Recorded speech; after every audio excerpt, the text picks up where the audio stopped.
You're listening to the REI Marketing Nerds Podcast, the leading resource for real estate investors who want to dominate their market online. Dan Barrett is the founder of AdWords Nerds, a high-tech digital agency focusing exclusively on helping real estate investors like you get more leads and deals online, outsmart your competition, and live a freer, more awesome life. And now, your host, Dan Barrett.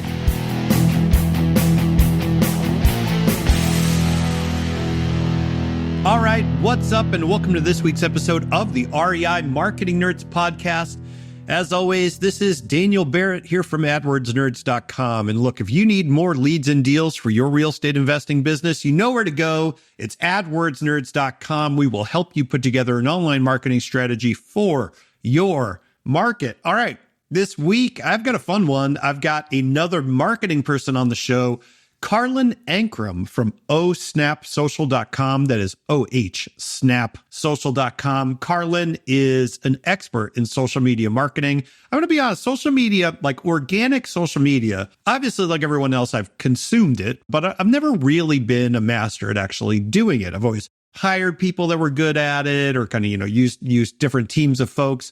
And I was pretty curious, like, how do you go about building a strong organic social media presence and actually turning that into money, right? Like revenue, customers, clients, sellers, whatever it's going to be. Well, that's what Karlyn does. She is fantastic. She's so much fun to talk to, great at explaining exactly how you go about doing this whole growth on social media thing. So without any further ado, let's get into my conversation with Karlyn Ankrom from Snap Social. Karlyn, welcome to the show. Thank you so much for being here. Thank you for having me, Dan. I'm excited to be here. I'm also excited to have this conversation because typically we have real estate people on this podcast, but I am a marketing person and I don't know much about how to do social media well. And I am so excited to kind of tap into your expertise. So very pumped for this. For people that don't know you or aren't familiar with Snap, let's kind of talk, give me people a 30,000 foot overview of who you are, what you do, what Snap Social is all about. Absolutely. So I am backed by a fancy pants journalism degree. And I realized very quickly that I didn't really want to be a news reporter writing for big time magazines because something in me knew that wasn't really going to be the way of the world for much longer. And just for context and to show maybe how young and or old I am, is I have been in social media for the past 15 years when Web 2.0 was just starting to come out. Now we're on Web 3 and all the things associated with that. But it was back then when I realized, oh, this is a game changer because people can now control the narrative of their company without having to spend money or time and energy putting out a press release. And I was like, isn't that fascinating? Because now from a journalism angle at first, looking at social, I could get what I need in this 24/7, 365 news cycle, exactly what I wanted when I needed it. And I didn't have to wait. I can just get it and grab it and know who to talk to right then. So it's kind of the best of both worlds. So I really, really leaned into that angle in all of my career thus far. And I had worked for associations, membership organizations, all the way up to startups who, for good, bad, or otherwise, we all been there, mismanaged their financial stability, been laid off. And because of that, I started Snap Social on the side. And I did not have the guts to quit the safety of a full-time job, which looking back, I'm like, full-time jobs are also not safe because I was let go from 2 startups because of that, which were full-time jobs. Anyway, my logic was a little wonky, but I got the courage and I finally started Snap Social 5 years ago. And all we focus on is being a social media agency dedicated to creating compelling content that ultimately gets you to that conversion step. But we don't know how to do that until we unpack, audit where your channels currently exist, walk you through a sustainable and strategic strategy, right? All the way through that kind of content creation, whether we're doing it with you, we're doing it for you, or you are DIYing it yourself, but you want us in your back pocket to kind of ask questions and get those tried and true answers straight from the trenches of social, because we are not just people who talk theory and methods. We are in there right there with you. Yeah. Alongside you. All right. So That's super cool. I love that story. And I love your comment about, the full-time job is not always the secure option, even though we tend to think of it that way, which is very true. Before we get to social, I'm very curious if you find that today in your business, doing social media work, being at the head of this kind of agency, do you find that there's anything from your journalism degree that you still use, or like a framework that you view the world through? Or do you find that you kind of never go back to that? Well, it's interesting because I would like to say that my journalism degree set me up really well in that I'm a Swiss Army knife. I can do all the things. I can write the content. I can edit the content. I can film the video. I can edit the video. I can create the graphic. I can recreate the graphic. I can make it all. It's all very comprehensive of what I learned in my degree. And like, thank goodness, because no other skill set has been more needed in that kind of, I'm going to call it like a digital unicorn, like kind of methodology to be more present as social. Social, you need to be all the things. And also you need to have a level of tough skin, which journalists need to have. Social media people also need to have that because of the amount of trolls and negative comments that happen on a regular basis. I'm always telling my clients and my friends in this space, you have to have a strong mindset and check in on that often, because that's part of being part of the social media landscape today and probably in the not too distant future. So I would say I have learned a lot about not just how to create content, but also create content that compels someone to do something or feels something, right? Because that's all we want out of social is to feel seen, to be entertained, or potentially even escape our current circumstances. Wait. So just kind of keeping that in mind. Okay. So you mentioned briefly Web 2.0, right? You and I were both, and I think a lot of people who are kind of in established businesses now, maybe not all, but fair chunk of them, right? They've been there through the kind of ushering in of social media and the kind of shift over. Maybe they were paying attention, maybe they weren't. I'm in my 40s now. And I'm for the first point, really it's the first time in my life where I actively feel disconnected from what's going on. Like I was like, I was big into Twitter when Twitter started and like all these things. And then at some point, everybody just kind of lost me. And I was like, that's okay. That I'm fine with that. Right. But for people who maybe weren't staying abreast of like what was going on in social media and like kind of where we are today, can you lay out like, what is the social media landscape today? Like, where are people?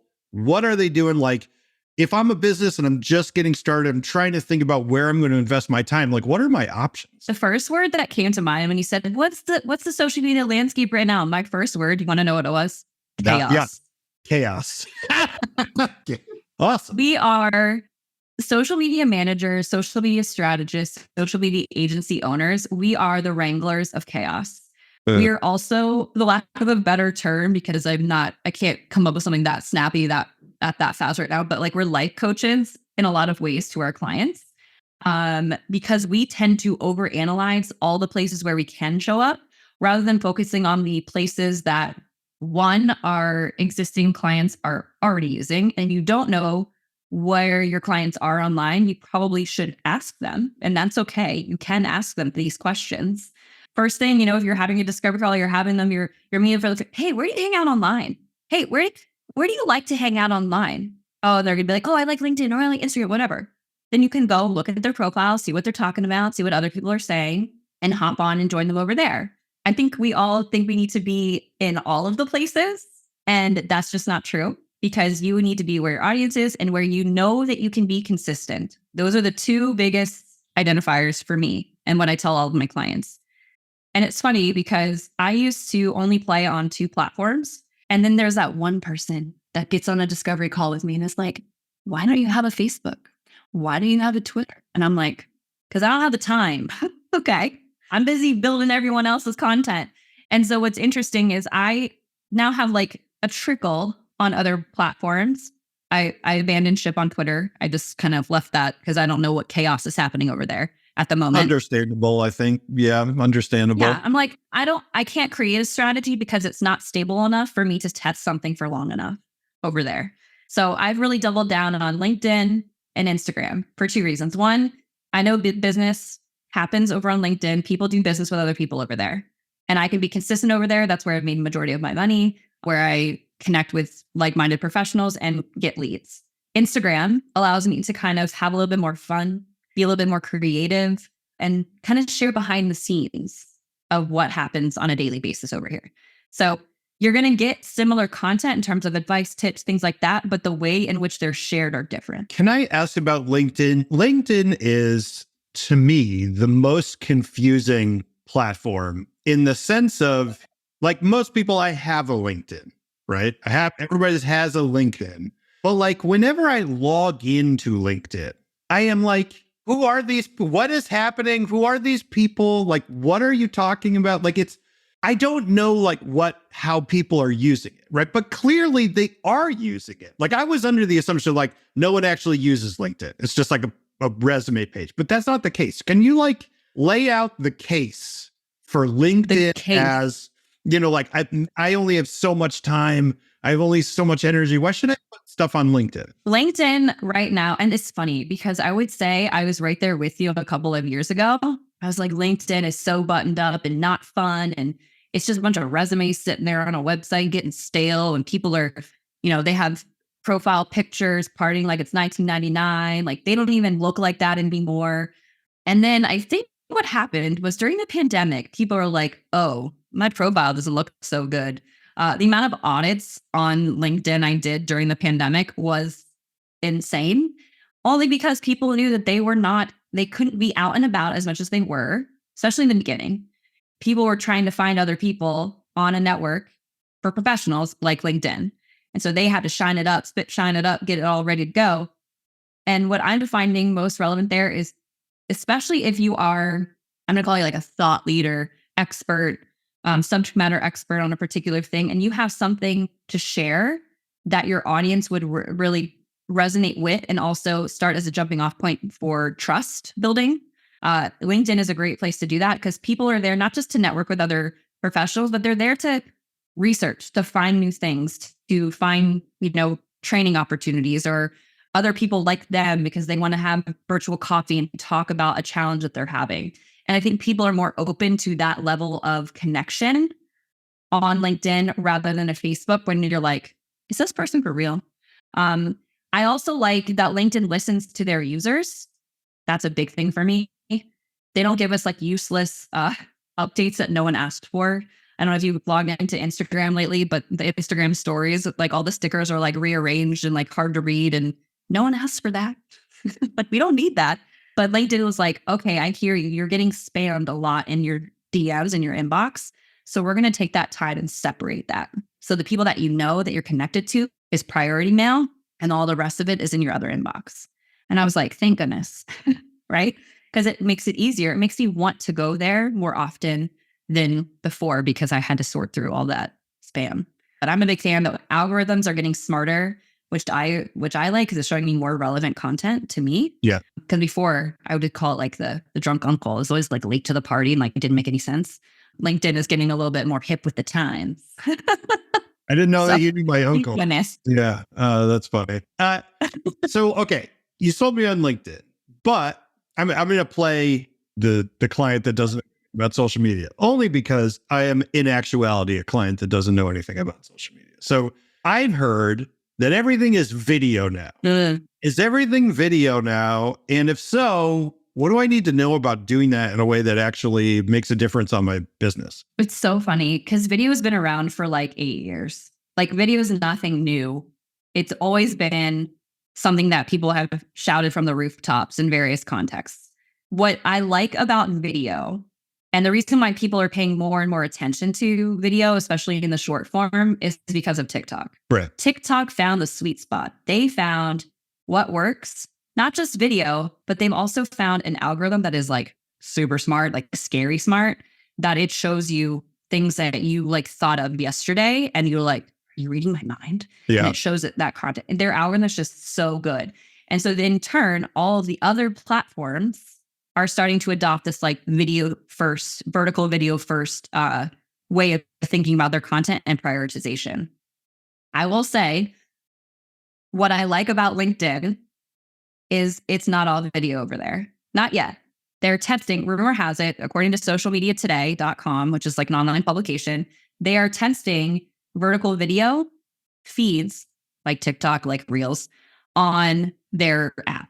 What I like about that is I don't envision that being something that's widely adopted by a lot of people, except for people who are C-suite, thought leaders, authors, speakers, those types of folks. I don't see like the average VP of, finance sharing content in a vertical video.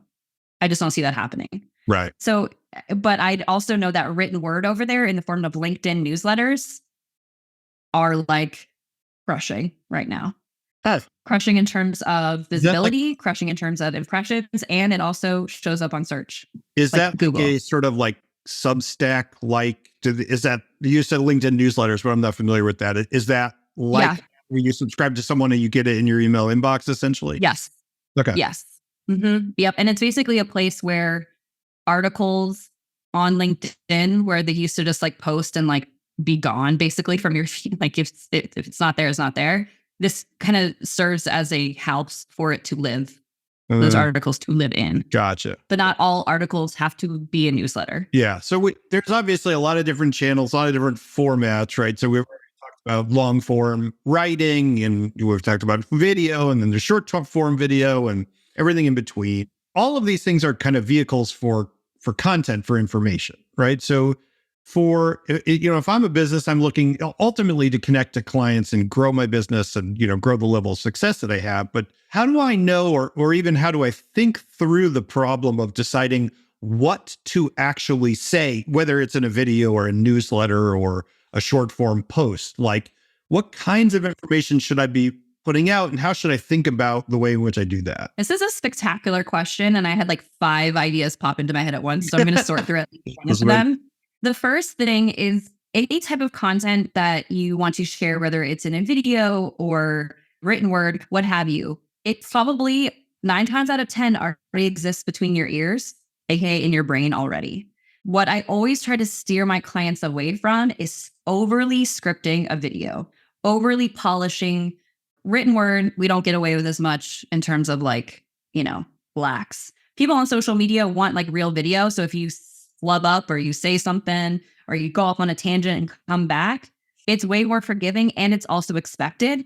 Because if you show up with a polished video, it is going to fall flat right on space. It's not going to work.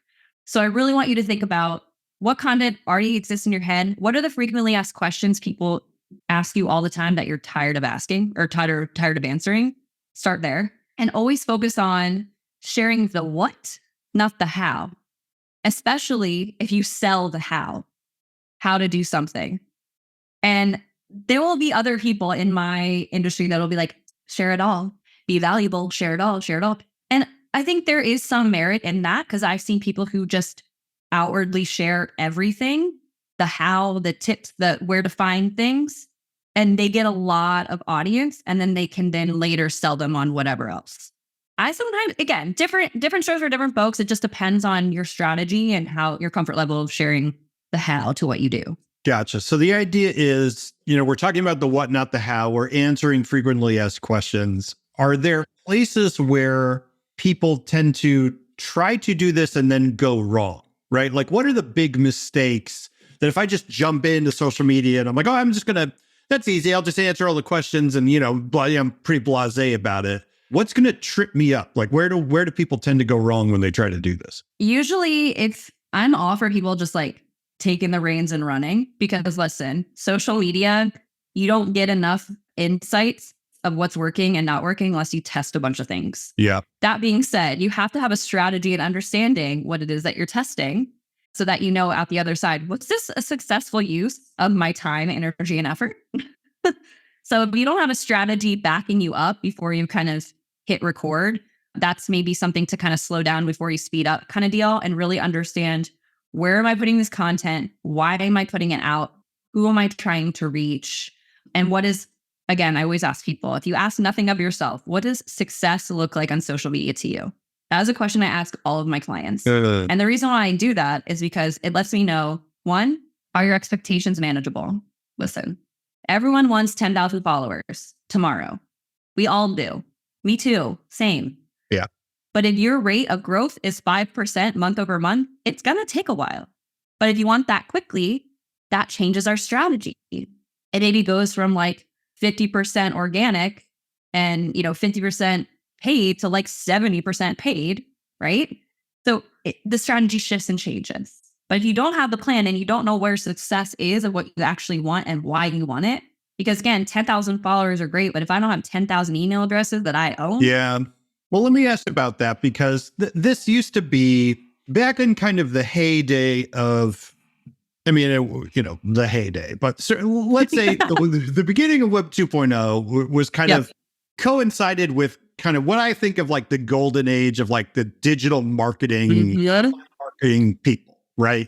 And it was always about, okay, like you're going to put them through a webinar, you're going to get, you get their email, and then the emails got like a follow-up sequence, which puts them in a webinar, which gets them on a call, which blah, blah. It was like a whole thing, right? And there was a lot of infrastructure built up around that. And my impression of that is that that's very much changed as people's behavior online and the way that they sort of digest information has changed. Mm-hmm. You mentioned, and this was always the thing that I was talking, keep in mind, like I'm a paid media guy, right? I'm an ads buyer. So one of the things that we would always say in the paid space about social was that, just like what you said, you don't own that audience, right? And so mostly because online marketing people are always doing something kind of vaguely shady. They're always like, it can all be taken away from you in any second, right? You get like sued by the FCC or something and you lose it all. So it was always like, get them on.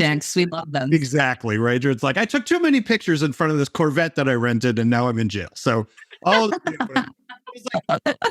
but it was always like, you got to get them onto a list, right? How do you think about that problem today? If it is a problem, like is the ultimate goal to get them off of the channel onto something that you own? How do you think about that?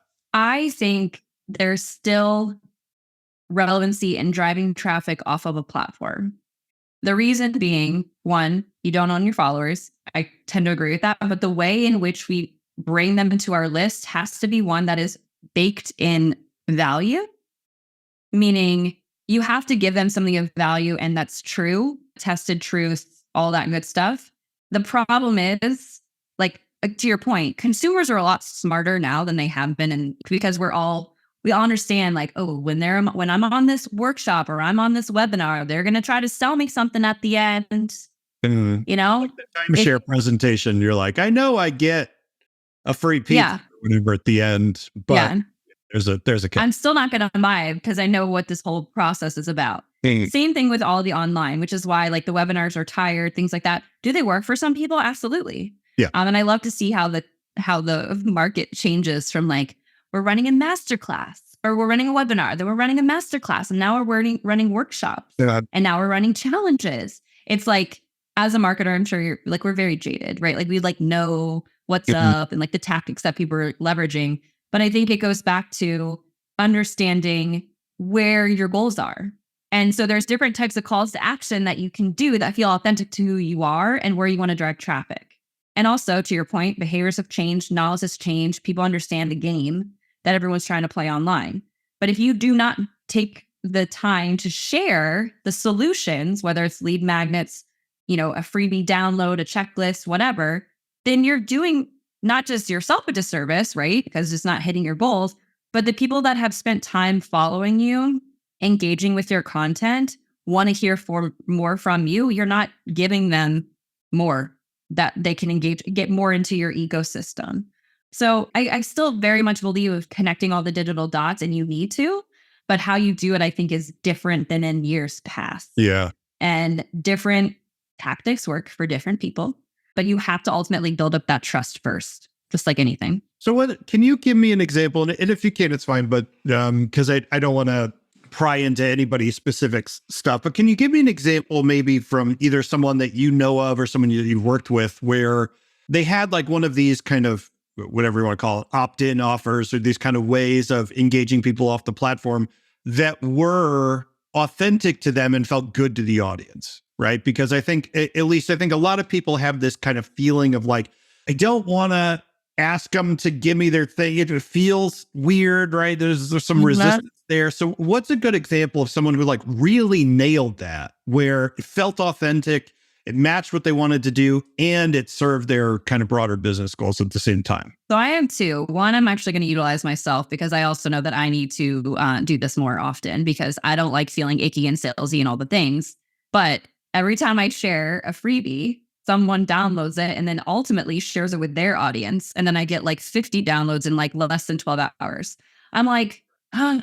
So again, it's thinking about not just like how am I going to one-to-one help somebody, but for example, when Reels first came out around September 2020, I like hopped in. I was like, this is my jam. I was like, it marries like social media and like the dancing funness of TikTok. And my husband, who works for the government, was like, probably don't be on that. And I was like, why? I'm bored. It's 2020.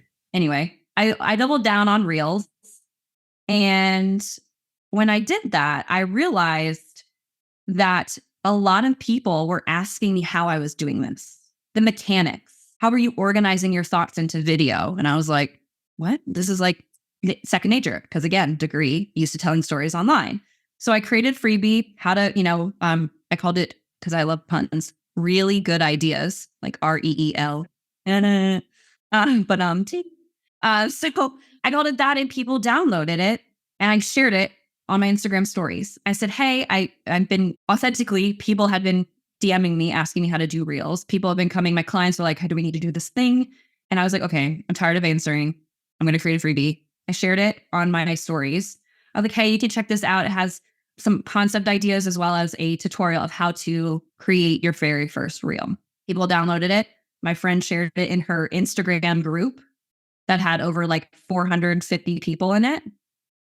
And I got like, I was like, my phone was like, ding, ding, ding, ding. I was like, what is happening? And then she like messaged me. She's like, I hope you don't mind. We shared your freebie in my group. I was like, that explains everything. Yeah. But had I not shared it, she wouldn't have seen it. She wouldn't have shared it inside her group, positioning me as part of like her authority network of people. Similarly, one of my clients, I serve a lot of like MD, PhD types who are very clear on their message, but they don't understand the mechanics of how social media works. Yeah. And this is, again, she's like, I'm really comfortable on video, but I write. That's like my content hub. My anchor piece of content is writing. And she's like, but I know that I need to be doing Reels because my audience, she was a human sexuality professor at the University of Washington. You can put that together. Wow. She was, there to squash the stigma around the lack of education or sex education and all of that. And she went and shared content. She did trends. She shared like talking voice videos. And I told her, I said, you need to test all different types as well as the carousel posts. And I said, one of those is going to hit and resonate with somebody. And then she messaged me on a Saturday. I remember this. I was getting coffee in my kitchen. And she's like, what do I do? I was like, what do you mean? Her reel had almost 3 million views on it in wow, it's awesome. Hours. Yeah. That was when like reels were like real easy to like. I'm not taking that away from her, but it was less adopted. So more content was getting kind of shared higher. And she's like, I said, now what do I do? I said, remember that time I told you that you needed to set up something simple, like even because you didn't even have a website at that point. Oh. I was like, you need to set up a Google form ASAP and ask people that they come into your DMs, do another video, say, hey, if you're new here, I'd love to connect with you. Because what she was trying to do, just for context, she was trying to grow her following on Instagram and eventually TikTok and grow her email list. And the reason being is because publishers, she wanted a book deal. And publishers wouldn't look at her because she didn't have enough of an audience amongst those 3 platforms. Yeah. This is like a thing, right? They want you to sort of bring a pre-built audience in with the book a lot of the time. Mm-hmm. Mm-hmm. Okay. Yeah. And an engaged one too. So it's like not enough to have like all these followers. They also have to be engaged. So yeah. So that was one thing that she did. And I think when she got that put together, she's like, I see now that you meant I really needed to get that ready. I was like, yeah. It's weird that when I did what you told me to do, it worked. And now I'm successful. That's pretty cool. She was having a meltdown. I mean, she was panicked because she was like, I know that you said this was happening eventually, but I don't know if I was mentally prepared for this. Like, are we okay? I was like, you're fine. People always think like, oh, why are like that? Really think about like how many people is 3 million people? Well, that's a lot of people, right? It's a lot of people. That's a lot of people. Shoot, if my reel gets 30 people looking at it, I mean, they get more, but like 30 people looking at my reel, that means that's like 30 people walking into my office right now to be like, hey, Right. What you got going on in here? What's up? Yeah. You're like, ah. It is So cool that's a to lot of frame it people. that way. I like that a lot because it's like sometimes people are like, well, if it doesn't have like 100 million bazillion views, it's not successful. But you're like, yeah, if I said like, hey, you can give a free, whatever, however long it is, minute long kind of explanation of who you are to people that are interested in what you do for free, right? I'll just put you in a room with those people. You would do that in a heartbeat, right? What a great opportunity. Yep. Now, let me ask you, because for people who are curious about learning about this stuff and, potentially working with you, obviously we mentioned at the beginning of the thing, it's osnapsocial.com. And I wanted to point out that you've made all these kind of free resources available for folks at osnapsocial.com/resources. So if you're listening to this, Yes. it's osnap, like OH, snapsocial.com/resources. You could go there and get a bunch of really cool stuff. But I also wanted to ask about, we were talking before we hit record, you are going to be doing some kind of workshops, and it sounds like a little bit more teaching and training. You want to talk about why you decided to shift into that, like what kind of thing you're going to be covering for folks? Yeah, absolutely. My biggest passion is giving people the mechanics, the strategy, so that they can take their social media reins and like run themselves. And that's something that I always, whether you're a client of mine or just like in one of my classes, that's what I always try to teach. Is it's not just like methodology, it's actionable, tactical things that you can go and implement, and things that I've done myself that you can then modify for your particular audience, your particular platform. So I have a few coming up. Just stay tuned. If you don't follow me on LinkedIn, that's where I put a lot of it. Just follow me, Karlyn Ankrom. I'm over there. I also will be promoting it on my website, so you can follow me there. And it's going to be, we have one coming up about repurposing content, one about short form video and overcoming a level of imposter syndrome and thinking like what you share doesn't matter. And how to reframe that a little bit so that you can drive towards success and not worry about what everyone else is doing, because what they're doing doesn't matter. And so I'm really excited about that. So it's a little bit of mindset, a little bit of mechanic around it. So I'm excited for that. And I just have the energy to inspire others just to get it done. It doesn't have to be overwhelming. It gets to be fun. But I think a lot of the stress over it so much that it just paralyzes us from taking any sort of action. I mean, it's always the case, right? We have so many reasons why we can't do something or it won't work that we never actually try to do it in reality and see what happens. And I think, like you said, so much of it just comes down to like sharing who you are authentically and not trying to make it like the most glossy, like studio lighting and like, the sound of angels and everything. It's okay to just be like, hey, I'm making a video. Rainbows and unicorns, just like, yeah. I only buy from companies with rainbows and unicorns in their videos. That's a thing I do. Well, Karlyn, this has been amazing. We talked about osnapsocial.com. You can go to osnapsocial.com/resources. I have one last question for you, which is for folks that might be curious about working with you. We talked about the workshops. I should go follow Karlyn so you can kind of hear about that when that happens a little bit in the future. But for folks that are curious about working with you, how do they do that? How do they look into that? Get people in if they're curious about doing this with you. Absolutely. You can learn more about my Fan and Fire Starter framework. Don't ask me to say that 5 times fast. I love some alliteration, journalism nerd. But you can go to osnapsocial.com/services, and that breaks it all down for you. It also helps you understand, if you're more of a company scenario versus more of a thought leader, we have different options for those. But everyone walks through our same framework, our pulse check, our strategy, and our advancement PSA. And that's where you can get to know a little bit more about who I am, who our team is. We're small, but we're mighty. That's what we like to say. And kind of get clarity on where it fits. We always kick off with a free discovery call just to kind of get you acclimated and get you to understand kind of what it is that would be best suited for you within our framework. So amazing. All right. So osnapsocial.com is the place to go. Obviously, Karlyn Ankrom, which I got it right. Karlyn Ankrom, like anchor and rum together. Thank you so much. I will link to all your socials, of course, but you mentioned you're on LinkedIn, you're on Instagram. Do they find you there at OSnap Social or under your name? Under my name, Instagram, I'm at OSnapSocialKarlyn. So if you look at both, you probably find me. I'm wearing a hot pink sweater and also wearing hot pink. There you go. And then on LinkedIn, Karlyn Ankrom, you can look me up there. That is where I'm most active, is on my personal profile. All right, sweet. You're wearing a hot pink sweater. The lighting makes my skin look hot pink. I don't know if I'm just hot right now or whatever it is, but reflecting. I'm radiating the power. Yeah, exactly. But I cannot tell you how much I appreciate it. For me personally, literally taking notes and stealing stuff. So thank you so much for sharing your time and expertise. I really appreciate it. Thank you so much for having me. All right, that's going to do it for this episode of the REI Marketing Nerds podcast. Thank you so much for listening. As always, AdWordsNerds.com, that's the place to go. If you want to work with me, you want to get some online marketing going for your real estate investing business, want to work with, honestly, the best ads management team in real estate investing today, it's AdWordsNerds.com. That's where you can go. You can get on a free call with my team. They will help you put together a strategy you can use in your market, regardless of whether you work with us or not. That is how it goes. Thank you so much for being here. I really do appreciate you, as always. And I'll be talking to you very soon. Cheers.